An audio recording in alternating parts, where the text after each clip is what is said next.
Genesis to verse 1 to 5. Thus the heavens and the earth were finished, and all the host of them. And on the seventh day God ended his work which he had made. And he rested on the seventh day from all his work which he had made.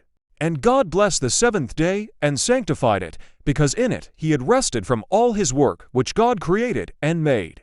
These are the generations of the heavens and of the earth when they were created, in the day that the Lord God made the earth and the heavens. And before every plant of the field was in the earth, and before every herb of the field grew. For the Lord God had not caused it to rain upon the earth, and there was not a man to till the ground. And the Lord God formed man of the dust of the ground, and breathed into his nostrils the breath of life, and man became a living soul.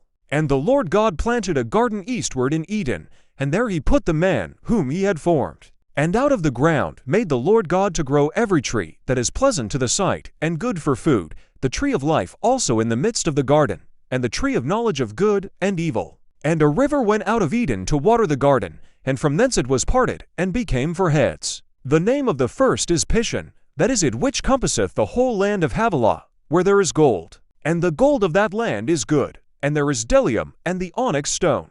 And the name of the second river is Gihon, the same is it that compasseth the whole land of Cush. And the name of the third river is Hiddekel, that is it which goeth toward the east of Assyria. And the fourth river is Euphrates. And the Lord God took the man, and put him into the garden of Eden to dress it, and to keep it. And the Lord God commanded the man, saying, Of every tree of the garden thou mayest freely eat, but of the tree of the knowledge of good and evil thou shalt not eat of it. For in the day that thou eatest thereof, thou shalt surely die. And the Lord God said, It is not good that the man should be alone, I will make him a helper meet for him.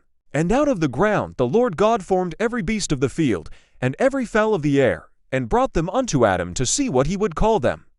And whatsoever Adam called every living creature, that was the name thereof. And Adam gave names to all cattle, and to the fowl of the air, and to every beast of the field. But for Adam there was not found a helper meet for him. And the Lord God caused a deep sleep to fall upon Adam, and he slept. And he took one of his ribs, and closed up the flesh instead thereof. And the rib which the Lord God had taken from man, made he a woman, and brought her unto the man. And Adam said, This is now bone of my bones, and flesh of my flesh.